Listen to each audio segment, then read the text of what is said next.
ये है जुपिटर, हमारे सोलर सिस्टम का सबसे बड़ा प्लैनेट। इतना बड़ा कि इसमें 1300 से ज्यादा पृथ्वी समा सकती है। मगर पता है इस गैस जायंट के बारे में नासा ने अभी क्या डिस्कवर किया है? कुछ ऐसा जिसने साइंटिस्ट की नींद उड़ा दी है। ये है यूरोपा, जुपिटर का एक चांद। ऊपर से देखने में बिल्कुल एक फ्रोजन आइस बॉल जैसा, मगर नासा के साइंटिस्ट का कहना है कि इस बर्फ की सतह के नीचे एक पूरा का पूरा ओशन छुपा हुआ है। और सबसे क्रेजी बात पता है क्या है? इस ओशन में पानी की मात्रा पृथ्वी के सारे महासागरों से 2 गुनी हो सकती है। अब मुझे जब पहली बार इसके बारे में पता चला, आई वाज लाइक व्हाट, एक छोटे से चांद में इतना पानी। मगर यही तो साइंस की खूबसूरती है, जो दिखता है वो होता नहीं और जो होता है वो दिखता नहीं। चलो शुरुआत करते हैं बिल्कुल शुरू से। ये है 2011, नासा ने एक स्पेसक्राफ्ट लॉन्च किया जिसका नाम है जूनो। अब ये कोई आम स्पेसक्राफ्ट नहीं था, इसे बनाया गया था जुपिटर के सबसे गहरे राजों को सुलझाने के लिए। 5 साल की जर्नी के बाद 2016 में जब ये जुपिटर की ऑर्बिट में पहुंचा, तब से लेकर आज तक ये ऐसे ऐसे डेटा भेज रहा है जिन्हें देखकर साइंटिस्ट के होश उड़ गए हैं। सबसे पहली डिस्कवरी, जुपिटर के पोल्स। अब हमने हमेशा जुपिटर को साइड से देखा है ना, उसकी फेमस स्ट्राइप्स को, मगर जूनो ने पहली बार जुपिटर के नॉर्थ और साउथ पोल्स की क्लोजअप इमेजेस भेजी। And just look at these images. ये देखो जुपिटर का नॉर्थ पोल, बिल्कुल एक पेंटिंग जैसा लग रहा है ना, मगर ये कोई पेंटिंग नहीं है, ये रियल इमेज है। इन ब्लू और व्हाइट स्वर्ल्स को देखो, ये है साइक्लोन्स, हरिकेन्स की तरह, मगर इनका साइज पता है कितना है? एक एक साइक्लोन जितना बड़ा है जितनी पूरी की पूरी पृथ्वी। और सबसे इंटरेस्टिंग बात पता है क्या है? नॉर्थ पोल पर 8 साइक्लोन्स हैं जो एक परफेक्ट ऑक्टेगन शेप में अरेंज्ड हैं। बीच में एक बड़ा साइक्लोन और उसके चारों तरफ 8 छोटे साइक्लोन्स, जैसे कोई नेचुरल ज्योमेट्री क्लास चल रही हो। साउथ पोल पर 5 साइक्लोन्स हैं पेंटागन शेप में। Now just think about it, पृथ्वी पर हरिकेन्स आते हैं और चले जाते हैं, मगर जुपिटर पर ये साइक्लोन सालों से इसी पोजीशन में घूम रहे हैं, ना टकराते हैं ना मर्ज होते हैं, परफेक्ट फॉर्मेशन में। साइंटिस्ट अभी तक समझ नहीं पाए हैं कि आखिर कैसे ये इतने स्टेबल हैं। क्या कोई अनदेखी फोर्स इन्हें होल्ड करके रख रही है, या फिर जुपिटर के अंदर कुछ ऐसा है जो इन्हें बैलेंस कर रहा है? और यहीं से शुरू होती है दूसरी माइंड ब्लोइंग डिस्कवरी। जुपिटर के अंदर क्या है?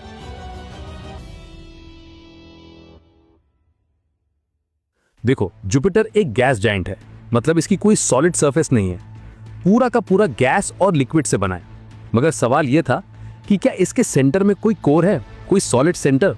साइंटिस्ट का मानना था कि हाँ, होना चाहिए, एक छोटा सा रॉकी कोर। मगर जूनो ने जो डेटा भेजा उससे पता चला कि जुपिटर का कोर तो है, मगर ये छोटा बिल्कुल नहीं है। ये कोर पृथ्वी से 10 गुना ज्यादा मैसिव है। और सबसे क्रेजी बात पता है क्या है? ये कोर बिल्कुल सॉलिड नहीं है, ये फजी है। मतलब ये एक मिक्सचर है हेवी एलिमेंट्स का जो लिक्विड हाइड्रोजन के साथ मिला हुआ है। मानो जैसे किसी ने एक बड़े से स्टिरर से जुपिटर के अंदर सब कुछ मिक्स कर दिया हो। अब इससे एक बहुत बड़ा सवाल उठता है कि अगर जुपिटर का कोर इतना अजीब है, तो क्या हमारे सोलर सिस्टम के बनने की जो थियरी है वो गलत है? देखो, अब तक हम सोचते थे कि प्लैनेट्स बनते हैं धीरे धीरे।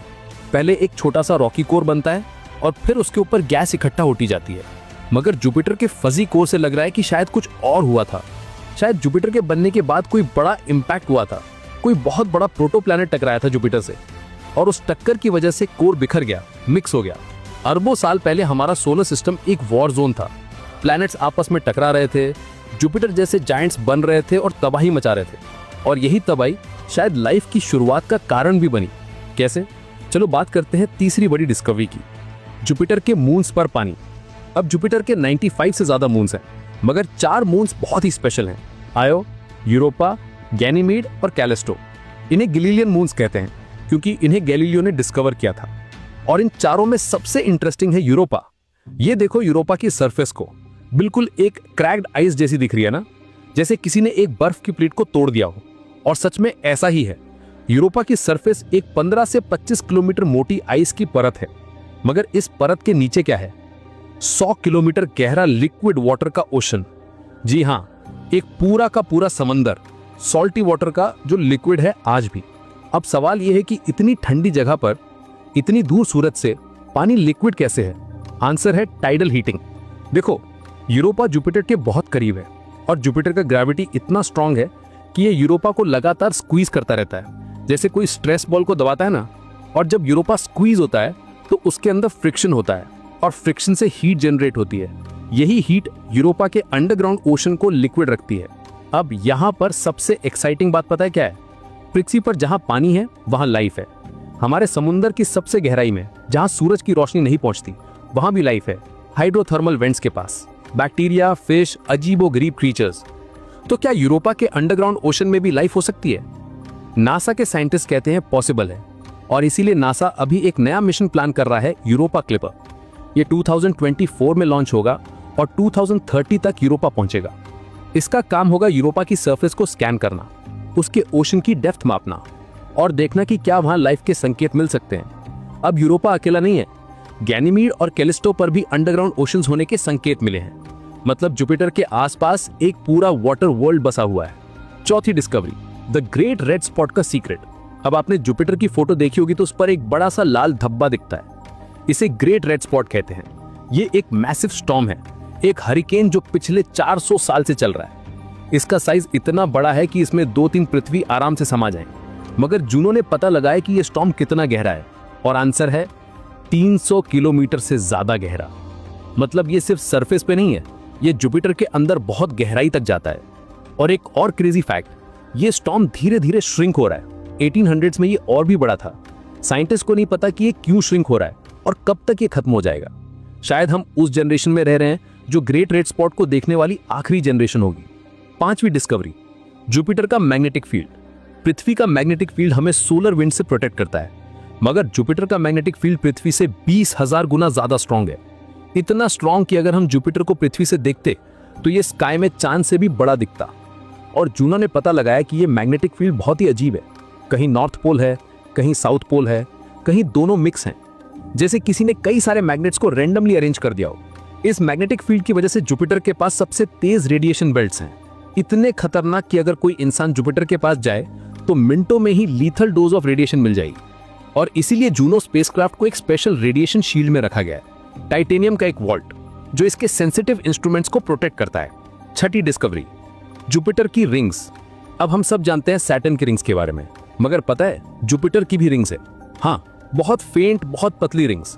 इन्हें 1979 में वॉयेजर 1 ने डिस्कवर किया था, मगर जूनो ने इन रिंग्स को डिटेल में स्टडी किया। ये रिंग्स बनी है छोटे छोटे डस्ट पार्टिकल से, जो जुपिटर के छोटे मून से आते हैं। जब माइक्रोमीटियोराइट्स इन मून से टकराते हैं तो डस्ट उड़ती है और रिंग्स बनाती है।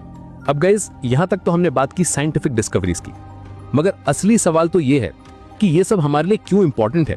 चलो थिंक करते हैं। नंबर 1, जुपिटर हमारा प्रोटेक्टर है। जुपिटर इतना बड़ा है कि इसका ग्रेविटी एक शील्ड की तरह काम करता है। जब भी कोई एस्टेरॉइड या कॉमेट हमारी तरफ आता है, ज्यादातर बार जुपिटर उसे अपनी तरफ खींच लेता है या ऑर्बिट चेंज कर लेता है।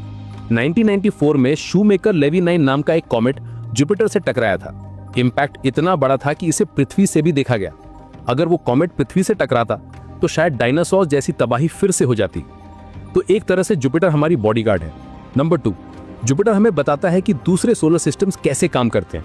अब तक हमने हजारों एक्सोप्लैनेट्स डिस्कवर किए हैं और कई सारे हॉट जुपिटर्स हैं, मतलब जुपिटर जैसे बड़े प्लैनेट्स जो अपने स्टार के बहुत करीब हैं। जुपिटर को स्टडी करके हम समझ सकते हैं कि ये दूसरे गैस जायंट्स कैसे बने, कैसे काम करते हैं। नंबर 3, लाइफ की खोज। यूरोपा, गैनीमीड, कैलिस्टो, ये वो जगहें हैं जहां पे हमें एलियन लाइफ मिल सकती है, शायद माइक्रोबियल लेवल पर, शायद कुछ बड़ा।